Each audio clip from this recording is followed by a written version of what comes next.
Yes, ബഹുമാനപ്പെട്ട വൈദ്യുതി വകുപ്പ് മന്ത്രി.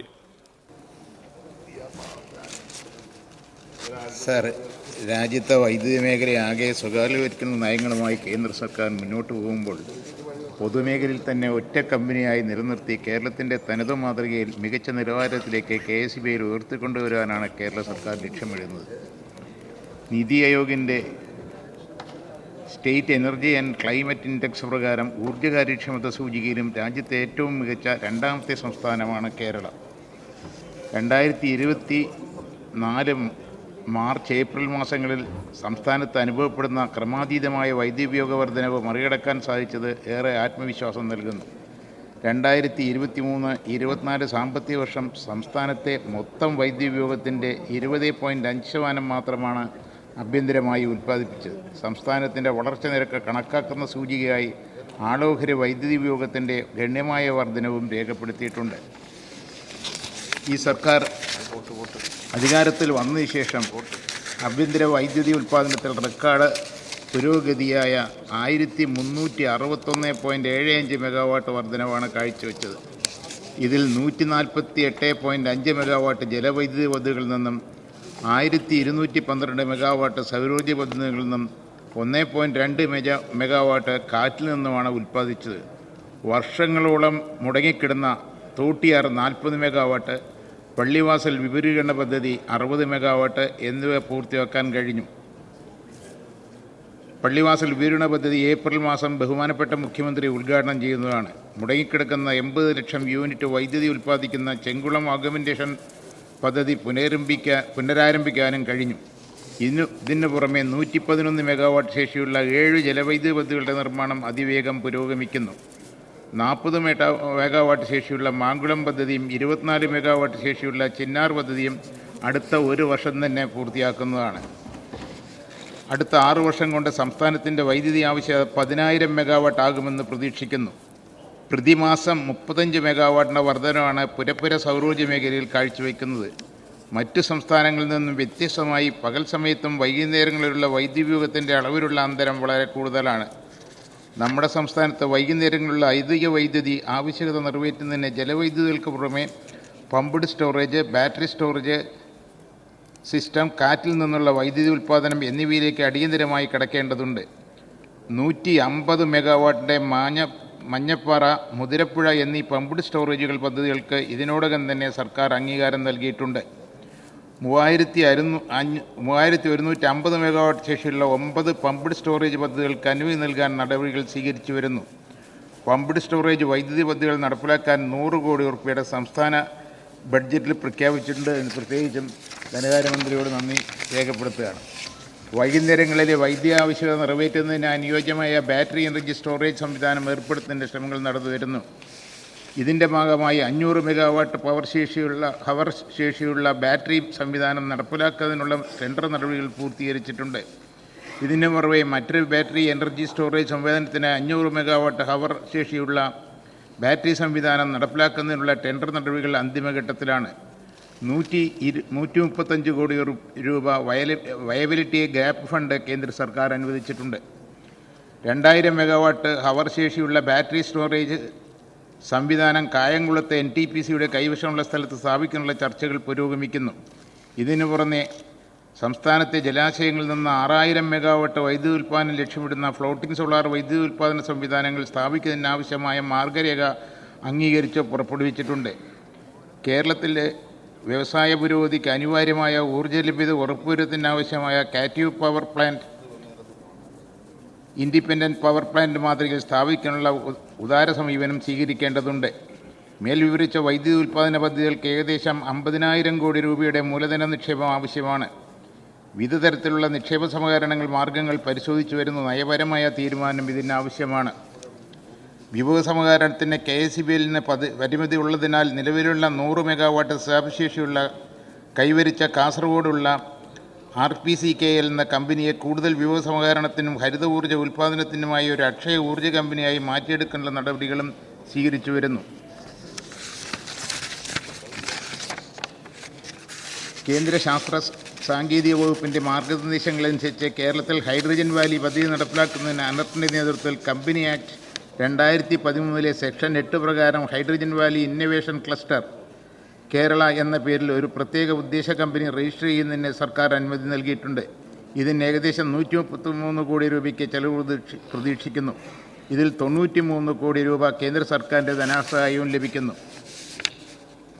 വൈദ്യുതി പ്രസരണ രംഗം. വൈദ്യുതി പ്രസരണ രംഗത്ത് നാം വളരെയേറെ മുന്നേറിയിട്ടുണ്ട്. തനത് പദ്ധതികളും ട്രാൻസ്ഗ്രിഡ് പദ്ധതിയും നടപ്പിലാക്കിയത് വഴി പ്രസരണ മേഖലയിൽ ഈ സർക്കാർ അധികാരത്തിൽ വന്നതിന് ശേഷം ഒരു 400 kV ഗ്യാസ് ഇൻസുലേറ്റ് സബ്സ്റ്റേഷനും 6 220 kV ഗ്യാസ് ഇൻസുലേറ്റ് സബ്സ്റ്റേഷനും ഉൾപ്പെടെ 27 സബ്സ്റ്റേഷനുകൾ പൂർത്തിയായി. ഇതിന് പുറമെ 33 സബ്സ്റ്റേഷനുകളുടെ നിർമ്മാണം ആരംഭിക്കുകയും ചെയ്തു. ഇതിൽ തെക്കേയറ്റം മുതൽ വടക്കേയറ്റം വരെ നീളുന്ന 400 kV പവർ ഹൈവേ നിർമ്മാണം അന്തിമഘട്ടത്തിലാണ്.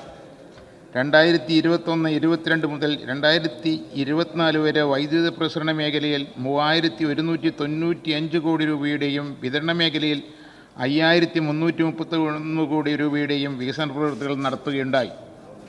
പ്രസരണ വിതരണത്തിൽ ഗൗരവമായ ഇടപെടൽ ആവശ്യമായ മലപ്പുറം, ഇടുക്കി, കാസർഗോഡ് എന്നീ ജില്ലകൾ വൈദ്യുതി മേഖലയുടെ വികസനത്തിന് 1023 കോടി രൂപയുടെ പ്രത്യേക സമഗ്ര പാക്കേജ് പുരോഗമിക്കുന്നത്. കൃത്യമായ ഒരു അദ്ദേഹം പറഞ്ഞത് അത് കൃത്യമായ ഒരു സമയബന്ധിതമായി പൂർത്തിയാക്കിയ MLA-മാരുടെ സഹായം കൂടി ഉണ്ടാകണമെന്ന് മാത്രമേ ഇതിൽ പറയാനുള്ളൂ.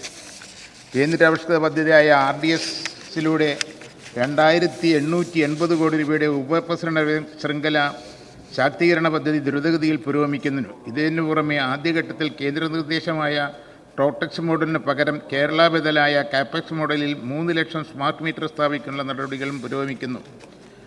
മേൽപ്പറഞ്ഞ പദ്ധതികളുടെ ഗുണമേന്മയുള്ള വൈദ്യുതി ഇടതടവില്ലാതെ ലഭ്യമാക്കാൻ സാധിക്കുന്നതാണ്. ഈ സർക്കാർ അധികാരത്തിൽ വരുമ്പോൾ 102 ആദിവാസി ഉന്നതികളിൽ സുസ്ഥിരമായ വൈദ്യുതി ലഭ്യമായിരുന്നില്ല. ഗ്രിഡ് വൈദ്യുതീകരണം സാധ്യമാകുന്ന 43 ഉന്നതികളിൽ 34 പൂർത്തീകരിച്ചു. ബാക്കി 9 ഇടങ്ങളിൽ വൈദ്യുതി നൽകുന്നതിനുള്ള പ്രവർത്തനങ്ങൾ പുരോഗമിക്കുന്നു. ഗ്രിഡ് കണക്ഷൻ സാധ്യമല്ലാത്ത ബാക്കിയുള്ള ഉന്നതരുകൾ 4 സോളാർ, വിൻഡ്, ബാറ്ററി വന്ന് ചേർന്ന ഹൈബ്രിഡ് മോഡൽ പദ്ധതികൾ പൂർത്തീകരിക്കാൻ ഉദ്ദേശിക്കുന്നു. പട്ടികവർഗ വികസന വകുപ്പിൻ്റെ സഹായത്തോടെ ഈ വർഷം തന്നെ അത് പൂർത്തീകരിക്കുന്നതാണ്.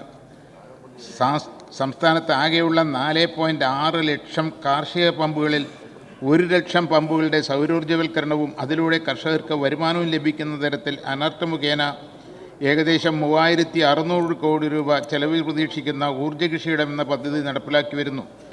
PM കുസുമം പദ്ധതിയിൽ 45,000 പമ്പുകളുടെ സൗരോർജ്ജവൽക്കരണത്തിന് കേന്ദ്ര നവപുനരുപയോഗ ഊർജ്ജ മന്ത്രാലയത്തിൻ്റെ അനുമതി ലഭിച്ചിട്ടുണ്ട്. പദ്ധതി തുകയിൽ 17% മാത്രമാണ് കേന്ദ്ര സബ്സിഡി. ബാക്കി വരുന്ന തുക നബാർഡ് പോലുള്ള ധനകാര്യ സ്ഥാപനങ്ങളിൽ നിന്നും കണ്ടെത്തുവാനാണ് ലക്ഷ്യമിടുന്നത്. ഏകദേശം നബാർഡ് സമ്മതിച്ചിട്ടുണ്ട്.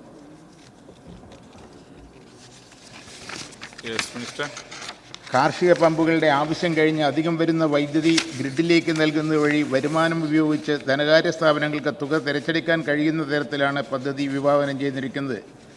ആദ്യഘട്ടത്തിൽ 9348 പമ്പുകൾ സൗരോർജ്ജവൽക്കരിക്കാൻ 357 കോടി രൂപയുടെ പദ്ധതിക്ക് നബാർഡിൻ്റെ അംഗീകാരവും നബാർഡ് RIDF വിഹിതമായ 284 കോടി രൂപ അനുവദിക്കുകയും ചെയ്തിട്ടുണ്ട്. നിലവിൽ 1200ഓളം പമ്പുകളുടെ നിർമ്മാണം പൂർത്തിയാക്കി. രണ്ടാം ഘട്ടത്തിൽ 35,652 പമ്പുകൾ സൗരോർജ്ജവൽക്കരണത്തിന് ഏകദേശം 1064 കോടി രൂപ ചെലവ് പ്രതീക്ഷിക്കുന്നു. 130 മെഗാവാട്ട് ഉൽപ്പാദനശേഷിയുള്ള പദ്ധതിക്ക് നബാർഡ് ധനസഹായം ഉപയോഗപ്പെടുത്താനാകും. 7 കിലോവാട്ട് ശേഷിയുള്ള ഇതിൻ്റെ ഗുണം 7 കിലോവാട്ട് ശേഷിയുള്ള സോളാർ പ്ലാന്റ് സ്ഥാപിച്ച ഒരു കർഷകന് ഏകദേശം വർഷം 30,000 രൂപ അധികം ലഭിച്ചതായി ശ്രദ്ധയിൽപ്പെട്ടിട്ടുണ്ട്. ഇലക്ട്രിസിറ്റി ചാർജും കഴിഞ്ഞിട്ട്. കേരളത്തിൽ 24 ലക്ഷം ഹെക്ടർ കൃഷിഭൂമിയിലുള്ളതിൽ 3 ലക്ഷം ഹെക്ടർ സ്ഥലത്ത് മാത്രമാണ് ജലസേചന സൗകര്യമുള്ളത്. PM കുസുമത്തിലൂടെ കൃഷി വകുപ്പ് മന്ത്രിയായിട്ട് ആലോചിച്ച് നാണ്യവിളകളുടെ ജലസേചനത്തിൻ്റെ മൈക്രോ ഇറിഗേഷൻ പദ്ധതിയിലൂടെ വിളവ് വർദ്ധിപ്പിക്കാനും കൂടുതൽ വിദേശം നേടുവാനും സാധിക്കും. സമ്പന്ന വിഭാഗത്തിന് മാത്രം ലഭ്യമായിരുന്ന പുരപ്പുര സോളാർ പദ്ധതി പാർശ്വവൽക്കരിക്കപ്പെട്ട ജനവിഭാഗങ്ങൾക്ക് കൂടി സൗജന്യമായി ലഭിക്കുന്ന പദ്ധതിയാണ് അനർട്ട് മുഖേന സംസ്ഥാന സർക്കാർ നടപ്പിലാക്കുന്ന ഹരിത ഊർജ്ജ വരുമാന പദ്ധതി. ഇതിലൂടെ ഈ വിഭാഗത്തിന് പ്രതിവർഷം 10,000 രൂപയോളം സ്ഥിരം വരുമാനം ലഭ്യമാക്കുന്ന തരത്തിലാണ് പദ്ധതി വിഭാവനം ചെയ്തിട്ടുള്ളത്. ലൈഫ് മിഷൻ പദ്ധതി പ്രകാരം നിർമ്മിച്ച 715 വീടുകളിൽ 2 കിലോവാട്ട് വീതം ശേഷിയുള്ള സൗരോർജ്ജ പ്ലാന്റുകൾ സംസ്ഥാന പദ്ധതി വിഹിതം വിനിയോഗിച്ച് സ്ഥാപിച്ചു. പട്ടികജാതി പട്ടികവകുപ്പ് നിർമ്മിച്ച 305 വീടുകളിൽ 3 കിലോ വാട്ട് ശേഷിയുള്ള സൗരോർജ്ജ പ്ലാന്റുകൾ പട്ടികജാതി വികസന വകുപ്പിൻ്റെ ധനസഹായത്തോടുകൂടി സ്ഥാപിച്ചു. പദ്ധതി നടപ്പാക്കുന്ന ഇതുവരെ കേന്ദ്രവിഹിതമായി 4.55 കോടി രൂപയും സംസ്ഥാന വിഹിതമായി 19.9 കോടി രൂപയും ചെലവഴിച്ചിട്ടുണ്ട്. ഈ പദ്ധതി 1,00,000 വീടുകളിൽ കൂടി നടപ്പാക്കാൻ ഉദ്ദേശിക്കുകയാണ്. അംഗനവാടികളെ സമ്പൂർണ്ണ ഊർജ്ജ കാര്യക്ഷമതയുള്ളതാക്കി മാറ്റുന്നതിന് എനർജി മാനേജ്മെൻറ്റ് സെൻറ്റർ അങ്ങനെ ജ്യോതി എന്ന പേരിലുള്ള പദ്ധതികൾ 422 അംഗനവാടികൾ നിലവിലുള്ള ഗ്യാസ് ഉപയോഗിച്ചുള്ള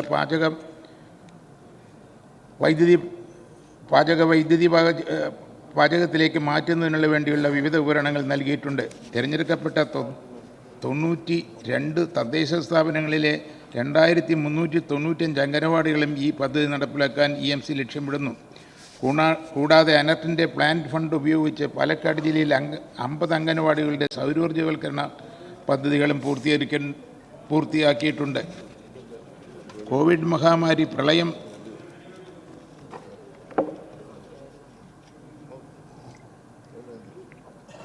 മുതലായ പ്രകൃതി ദുരന്തങ്ങൾ ഉൾപ്പെടെയുള്ള കാര്യങ്ങൾ പ്രതിസന്ധിയിലാക്കിയ ഉപഭോക്താക്കൾക്ക് വൈദ്യുതി ചാർജ് കുടിശ്ശിക ഒറ്റത്തവണ തീർപ്പാക്കൽ പദ്ധതിയുടെ ഉദാര സമീപനത്തോടെ അടച്ചു തീർക്കുന്ന നടപടികൾ സ്വീകരിച്ചിട്ടുണ്ട്.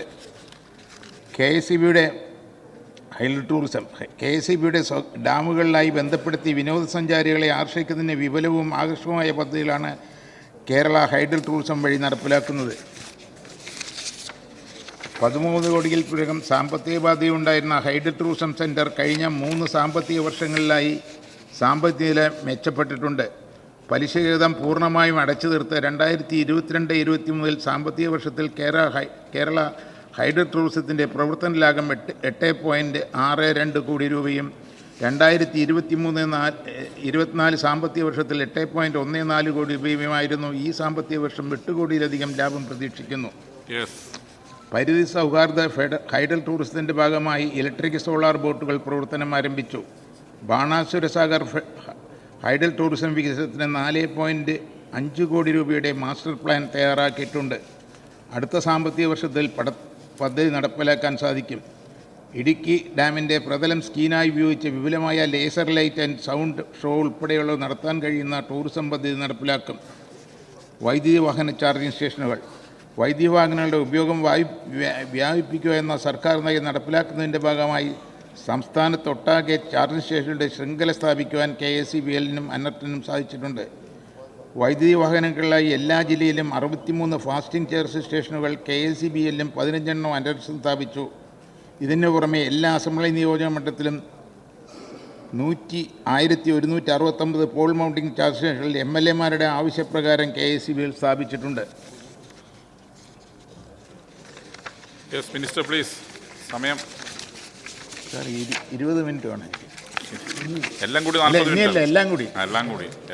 ഇതിനു പുറമെ 700 പരം സ്വകാര്യ ചാർജ് സ്റ്റേഷനുകൾ സംസ്ഥാനത്ത് പ്രവർത്തിക്കുന്നു. ചാർജ് സ്റ്റേഷനുകളുടെ ശൃംഖല വന്നതോടുകൂടി സംസ്ഥാനത്ത് വൈദ്യുതി വാഹനങ്ങളുടെ എണ്ണം 2 ലക്ഷത്തോളമായിട്ടുണ്ട്. പുതുതായി ഇത്തരം സംരംഭം തുടങ്ങുന്ന ആദ്യത്തെ 100 സ്വകാര്യ സംരംഭകർക്ക് സൗരോർജ്ജ സംവിധാനത്തിന് 1 കിലോ വാട്ടിന് 20,000 രൂപ വീതവും പരമാവധി 50 കിലോ വാട്ടിന് 10 ലക്ഷം രൂപയും DC ചാർജിംഗ് സബ്സ്റ്റേഷനുകൾക്ക് മെഷീൻ വിലയുടെ 25% സംസ്ഥാന സർക്കാർ സബ്സിഡിയായി നൽകുന്നുണ്ട്. ഇത് KSRTCക്ക് ഉപയോഗിക്കാം. മൊബൈൽ ആപ്പുകളുടെയും വാലറ്റുകളുടെയും സഹായമില്ലാതെ ചാർജിംഗ് സാധ്യമാക്കുന്ന ഏകീകൃത സംവിധാനം സ്ഥാപിക്കാനുള്ള നടപടികൾ പുരോഗമിക്കുന്നു. വൈദ്യുതി വാങ്ങൽ കരാറുകൾ കേരളത്തിൻ്റെ നിരന്തരമായ ഇടപെടലിനെ തുടർന്ന് കേന്ദ്രം കേരളത്തിന് ദീർഘകാലാടിസ്ഥാനത്തിൽ വൈദ്യുതി ഉൽപ്പാദനത്തിനായി 500 മെഗാവാട്ട് വൈദ്യുതി ഉൽപ്പാദിക്കാൻ ആവശ്യമായ കൽക്കരി ലിങ്കേജ് ലഭ്യമാക്കിയിട്ടുണ്ട്.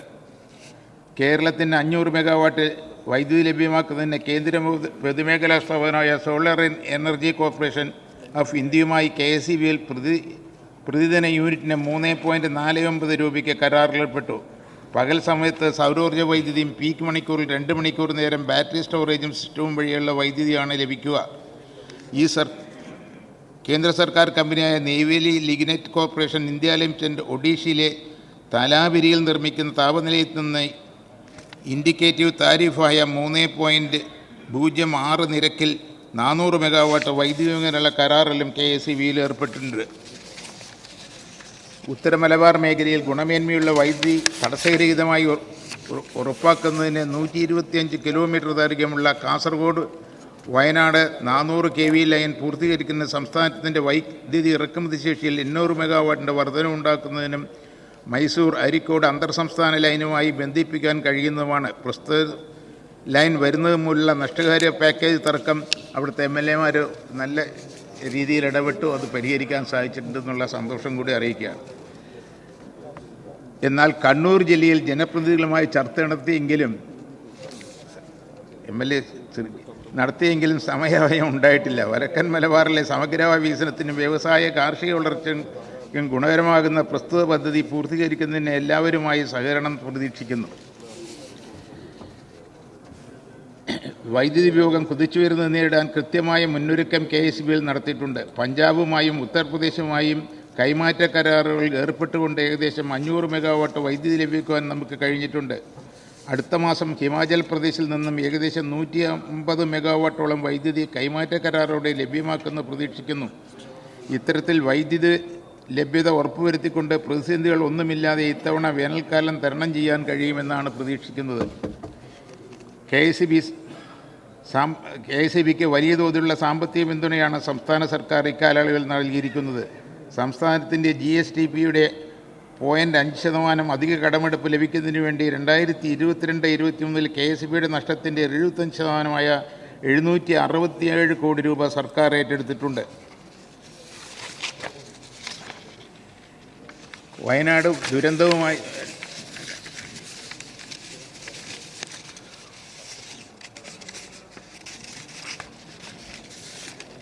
അതുപോലെ തന്നെ 2024-23 നഷ്ടത്തിൽ 90%-ആയ 490 കോടി രൂപയാണ് സർക്കാർ ഏറ്റെടുത്തിരിക്കുന്നത്. ഇത്തരത്തിൽ കഴിഞ്ഞ 2 വർഷത്തിൽ മാത്രം 1250 കോടി രൂപയുടെ ധനസഹായമായി ലഭിച്ചിട്ടുണ്ട്. ഈ വസ്തുതയോടെ ഓർക്കേണ്ടതാണ്. ഇത്തരത്തിൽ വൈദ്യുതി മേഖലയെ പൊതുമേഖലയിൽ നിലനിർത്തി സംരക്ഷിക്കുവാൻ ശ്രമിക്കുകയാണ് സംസ്ഥാന സർക്കാർ. ഈ സർക്കാർ അധികാരത്തിൽ ശേഷം 2 വർഷത്തിനുള്ളിൽ പ്രവർത്തന ലാഭം ഉണ്ടാക്കാൻ KSBന് കഴിഞ്ഞിട്ടുണ്ട് എന്ന് എടുത്തു പറയാൻ ആഗ്രഹിക്കുന്നു. 31/12/2000 സംസ്ഥാന സർക്കാർ വകുപ്പുകളുടെയും സംസ്ഥാന പൊതുമേഖലാ സ്ഥാപനങ്ങളുടെയും വൈദ്യുതി ചാർജ് കുടിശ്ശികയായ 718 കോടി രൂപയുടെ വൈദ്യുതി ബോർഡ് പിരിച്ചെടുത്ത ഡ്യൂട്ടിയിൽ നിന്ന് അഡ്ജസ്റ്റ്മെൻറ്റ് ചെയ്യാൻ സാധിച്ചിട്ടുണ്ട്. വയനാട് ദുരന്തത്തിൽ ചൂരൽമല മുണ്ടക്കൈ ഉരുൾപൊട്ടൽ ദുരന്തത്തിൽ കൈത്താങ്ങാൻ KSBക്ക് ദുരന്തമേഖലയിൽ അതിവേഗം വൈദ്യുതി പുനഃസ്ഥാപിച്ചു. കൂടാതെ മേപ്പടി പഞ്ചായത്തിലെ 10, 11, 12 വാർഡുകളിൽ ഉൾപ്പെടുന്ന ഉപഭോക്താക്കൾക്ക് 6 മാസം സൗജന്യമായി വൈദ്യുതി വിതരണം ചെയ്യാൻ നിർദ്ദേശം നൽകി. പ്രതിപക്ഷ നേതാവിടെ കാലത്ത് സൂചിപ്പിച്ചുകൊണ്ട് പറയാണ്, ഈ ഉപഭോക്താക്കൾക്ക് വൈദ്യുതി നിലവിൽ വൈദ്യുതി ചാർജ് കുടിശ്ശികയുണ്ടെങ്കിൽ അത് ഈടാക്കാൻ നടപടികൾ സ്വീകരിക്കരുതെന്നും നിർദ്ദേശം നൽകിയിട്ടുണ്ട്.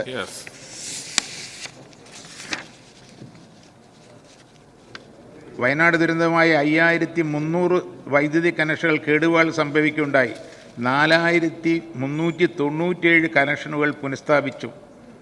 903 കണക്ഷനുകൾ നോഗോ സോൺ ഏരിയയിലുള്ളവയാണ്. അവിടുത്തെ മിക്ക വീടുകളിലും വാസയോഗ്യമല്ലാത്തതും മുഴുവനായോ ഭാഗികമായോ നശിച്ചുപോയതുമാണ്. ജില്ലാ ദുരന്ത നിവാരണ അതോറിറ്റിയെ അനുവാദമില്ലാതെ അവിടേക്ക് ലൈൻ വലിക്കാനോ വൈദ്യുതി നൽകുവാനോ സാധിക്കുന്നില്ല എന്ന് കൂടി പ്രതിപക്ഷ നേതാവിനെ ഓർമ്മിപ്പിക്കുക. അതില്ലല്ലേ. വന്യമൃഗ ശല്യമാരുടെ സ്ഥലങ്ങൾ തെരുവ് വിളക്കുകൾ പ്രവർത്തിക്കുന്നില്ല എന്ന പരാമർശനം രാവിലെ റൂൾ 50 പ്രകാരം വേളയിലുണ്ടായി. ദുരന്ത നിവാരണ അതോറിറ്റി നിർദ്ദേശിക്കുന്ന സ്ഥലങ്ങളിലും തദ്ദേശ സ്ഥാപനങ്ങൾ ആവശ്യപ്പെടുന്ന സ്ഥലങ്ങളിലും നടപടിക്രമങ്ങൾ പാലിച്ച് വൈദ്യുതി വിളക്കുകൾ സ്ഥാപിക്കാനുള്ള മുൻഗണന നൽകുന്നതാണ്, സമയബന്ധിതമായി പൂർത്തീകരിക്കുന്നതുമാണ്.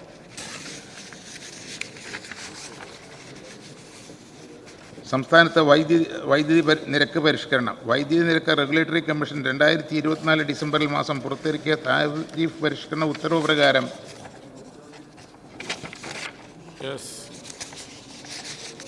സമയമായി നിങ്ങൾ പറഞ്ഞ ഇല്ല സർ കഴിഞ്ഞു.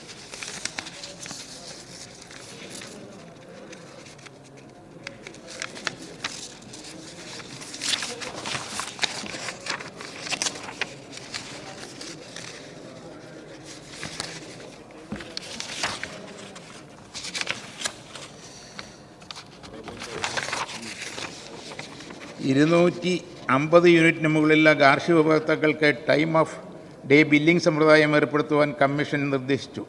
ഇവരുടെ പകൽ സമയത്തെ എനർജി ചാർജിൽ 10% ഇളവ് നൽകാനും വീടിനോട് ചേർന്ന് വാണിജ്യ സംരംഭങ്ങൾക്ക് നടത്തുന്ന വീട്ടമ്മമാർക്കുൾപ്പെടെ പകൽ വൈദ്യുതി നിരക്ക് കുറയ്ക്കുന്നതിന് സഹായമാകും. 5 ലക്ഷം ഉപഭോക്താക്കൾക്ക് ഇതിൻ്റെ പ്രയോജനം ലഭിക്കും. കൂടാതെ LT വ്യവസായ ഉപഭോക്താക്കൾക്ക് പകൽ സമയത്ത് എനർജി ചാർജിൽ 10% കുറവ് വരുത്തിയിട്ടുണ്ട്. ഫെബ്രുവരി മാസം വൈദ്യുതി ചാർജിലുണ്ടായ കുറവും വേണ്ടത്ര ചർച്ചയായില്ല. ഇന്ധന സർചാർജും കൂടി 19 പൈസ നിലവിലുണ്ടായിരുന്നു. ഫെബ്രുവരി 25-ൽ 19 പൈസയിൽ നിന്ന് 10 പൈസയായും മാർച്ച് മാസത്തിൽ പ്രതിമാസ ബില്ലിങ്ങിലുള്ള ഉപഭോക്താക്കൾക്ക് യൂണിറ്റിന് 6 പൈസയും 2 മാസത്തിൽ ഒരിക്കൽ ബില്ലിംഗ് ഉള്ളവർക്ക് യൂണിറ്റിന് 8 പൈസയായും കുറഞ്ഞിട്ടുണ്ട്. ആ സന്തോഷ വാർത്ത കൂടി അറിയിക്കുകയാണ്. സാർ, അതേപോലെ സാർ 2-3 MLA ചെറിയ പരാമർശം നടത്തിയിട്ടുണ്ട്. അതും കൂടി പറഞ്ഞ് അവസാനിക്കും. 20 മിനിറ്റായി. അതിൽ കേന്ദ്ര സർക്കാർ സനീഷ് കുമാർ MLA സൂചിപ്പിച്ചതാണ്. കേന്ദ്ര സർക്കാർ പുറപ്പെടുവിച്ച മാർഗനിർദ്ദേശങ്ങളിൽ നിന്ന് വ്യതിചലിച്ചാണ് KSEBL 2014-15 കാലയളവിൽ സ്വകാര്യ വൈദ്യുതി ഉൽപ്പാദകരിൽ നിന്ന് വൈദ്യുതി വാങ്ങുന്നതിനുള്ള കരാറുകൾ അംഗീകാരം നൽകുമെന്ന് ബോർഡിൻ്റെ ആവശ്യം നിരസിച്ചുകൊണ്ട് കേരള സംസ്ഥാന വൈദ്യുതി റെഗുലേറ്ററി കമ്മീഷനാണ് ഉത്തരവ് പുറപ്പെടുവിച്ചത്. ഇലക്ട്രിസിറ്റി ബോർഡല്ല.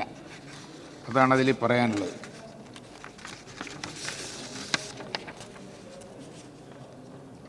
പിന്നെ അദ്ദേഹം വൈദ്യുതി നിരക്ക് കുറേ കൂട്ടിയെന്നാണ് പറയണത്.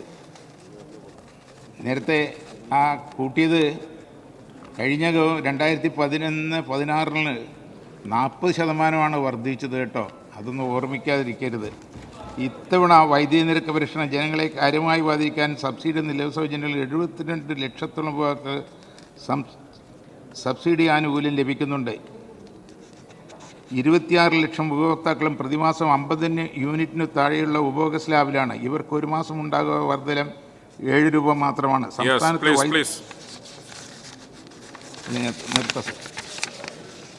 ഫെബ്രുവരി മാസം വൈദ്യുതിക്കുണ്ട കുറവും വേണ്ടത്ര ചർച്ചയേയില്ല.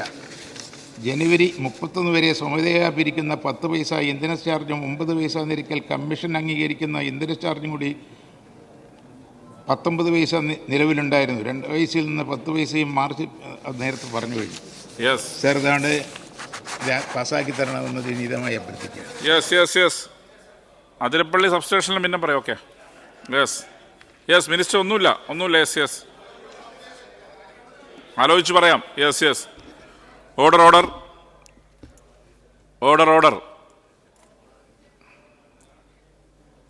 വാഹന നികുതികൾ എന്ന 9-ാം നമ്പർ ധനാഭ്യർത്ഥനയ്ക്ക് ബഹുമാനപ്പെട്ട അംഗങ്ങൾ അവതരിപ്പിച്ച കട്ട് മോഷൻ പ്രസ് ചെയ്യുന്നുണ്ടോ? കട്ട് മോഷനുകൾ സഭ തള്ളിയിരിക്കുന്നു. ഇനി വാഹന നികുതികൾ എന്ന 9-ാം നമ്പർ ധനാഭ്യർത്ഥനയുടെ പേരിൽ കാര്യവിവര പട്ടികയിൽ സൂചിപ്പിച്ചിട്ടുള്ള ലിസ്റ്റിൽ പ്രസ്തുത ധനാഭ്യർത്ഥനയ്ക്ക് നേരെ 5-ാം കോളത്തിൽ കാണിച്ചിട്ടുള്ള തുക 2025-26 സാമ്പത്തിക വർഷത്തെ ചെലവുകൾ പൂർത്തീകരിക്കുന്ന അനുവദിക്കുന്ന ഉപക്ഷേപത്തെ അനുകൂലിക്കുന്നവർ? നോ അതല്ല. ആരെല്ലാം ഉള്ളതെന്ന് മനസ്സിലായിക്കോട്ടെ. ലീവ് പറഞ്ഞത് ബഹുമാനപ്പെട്ട മുഖ്യമന്ത്രി, ബഹുമാനപ്പെട്ട മന്ത്രിമാരായ റോഷി അഗസ്റ്റിൻ, ശിവൻകുട്ടി, അതുപോലെ തന്നെ ബഹുമാനപ്പെട്ട ഉമാ തോമസ്, പ്രതിപക്ഷ നേതാവ് കുറച്ച് നേരത്തെ പോകുമെന്ന് അറിയിച്ചിട്ടുണ്ടായിരുന്നു. അതല്ല, ഇങ്ങനെയൊക്കെ ഉണ്ട് എന്നുള്ള MLA അറിഞ്ഞോട്ടെ. അപ്പോൾ പോളിങ്ങിന് ബെൽ മുഴങ്ങിക്കഴിഞ്ഞാൽ ചെയറിൽ നിന്നും നിർദ്ദേശം വരുന്നതാണ്. അതിനുശേഷം സ്റ്റാർട്ട് പോളിംഗ് എന്ന് ചെയർ അറിയിക്കുമ്പോൾ മാത്രമേ ബഹുമാനപ്പെട്ട അംഗങ്ങൾ വോട്ട് രേഖപ്പെടുത്താൻ പാടുള്ളൂ.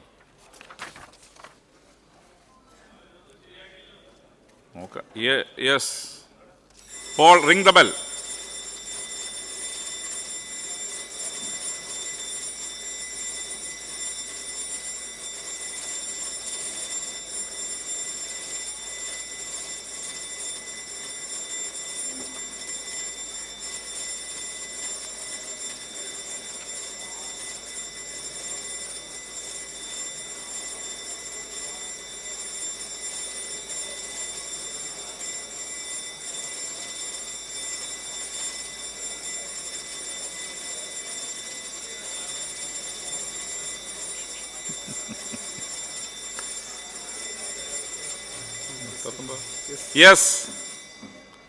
വാഹന നികുതികൾ എന്ന 9-ാം നമ്പർ ധനാഭ്യർത്ഥനയുടെ പേരിൽ കാര്യവിവര പട്ടികയിൽ സൂചിപ്പിച്ചിട്ടുള്ള ലിസ്റ്റിൽ പ്രസ്തുത ധനാഭ്യർത്ഥനയ്ക്ക് നേരെ 5-ാം കോളത്തിൽ കാണിച്ചിട്ടുള്ള തുക 2025-26 സാമ്പത്തിക വർഷത്തെ ചെലവുകൾ പൂർത്തീകരിക്കുന്നതിന് അനുവദിക്കുന്ന ഉപക്ഷേപത്തെ അനുകൂലിക്കുന്നവർ യെസ്, പ്രതികൂലിക്കുന്നവർ നോ, നിഷ്പക്ഷത പാലിക്കുന്നവർ അബ്സ്റ്റെയിൻ എന്ന ക്രമത്തിൽ വോട്ട് വേണ്ട. യെസ്.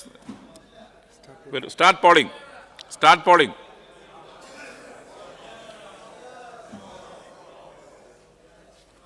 വരാത്തവരൊന്ന് പറയണേ.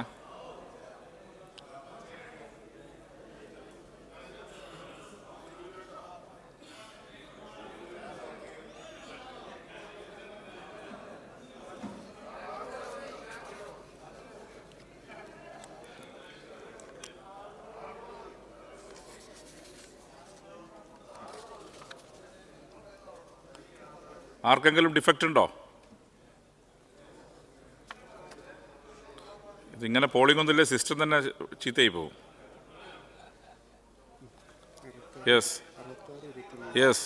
ഉപക്ഷേപത്തെ അനുകൂലിക്കുന്നവർ 66, ഉപക്ഷേപത്തെ പ്രതികൂലിക്കുന്നവർ 23, നിഷ്പക്ഷത പാലിക്കുന്നവർ 0. ഉപക്ഷേപം പാസ്സായിരിക്കുന്നു. ഗ്രാന്റ് അനുവദിച്ചിരിക്കുന്നു.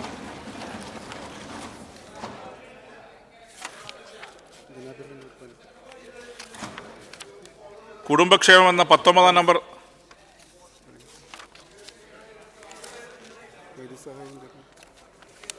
വൈദ്യസഹായവും പൊതുജനാരോഗ്യവും എന്ന 18 നമ്പർ ധനാഭ്യർത്ഥനയ്ക്ക് ബഹുമാനപ്പെട്ട അംഗങ്ങൾ അവതരിപ്പിച്ച കട്ട് മോഷൻ പ്രസ് ചെയ്യുന്നുണ്ടോ? കട്ട് മോഷനിൽ സഭ തള്ളിയിരിക്കുന്നു. ഇനി വൈദ്യസഹായവും പൊതുജനാരോഗ്യവും എന്ന 18 നമ്പർ ധനാഭ്യർത്ഥന പേരിൽ കാര്യവര പട്ടികയിൽ സൂചിപ്പിച്ച ലിസ്റ്റിൽ പ്രസ്തുത അഭ്യർത്ഥനയ്ക്ക് നേരെ 5-ാം കോളത്തിൽ കാണിച്ചിട്ടുള്ള തുക 2025-26 സാമ്പത്തിക വർഷത്തെ ചെലവുകൾ പൂർത്തീകരിക്കുന്നതിന് അനുവദിക്കണമെന്ന ഉപക്ഷേപത്തെ അനുകൂലിക്കുന്നവർ, പ്രതികൂലിക്കുന്നവർ സെയിം സ്ട്രെങ്ത്. ഉപക്ഷേപം പാസ്സായിരിക്കുന്നു. ഗ്രാന്റ് അനുവദിച്ചിരിക്കുന്നു. കുടുംബക്ഷേമം എന്ന 19 നമ്പർ ധനാഭ്യർത്ഥനയ്ക്ക് ബഹുമാനപ്പെട്ട അംഗങ്ങൾ അവതരിപ്പിച്ച കട്ട് മോഷൻ പ്രസ് ചെയ്യുന്നുണ്ടോ? കട്ട് മോഷനുകൾ സഭ തള്ളിയിരിക്കുന്നു.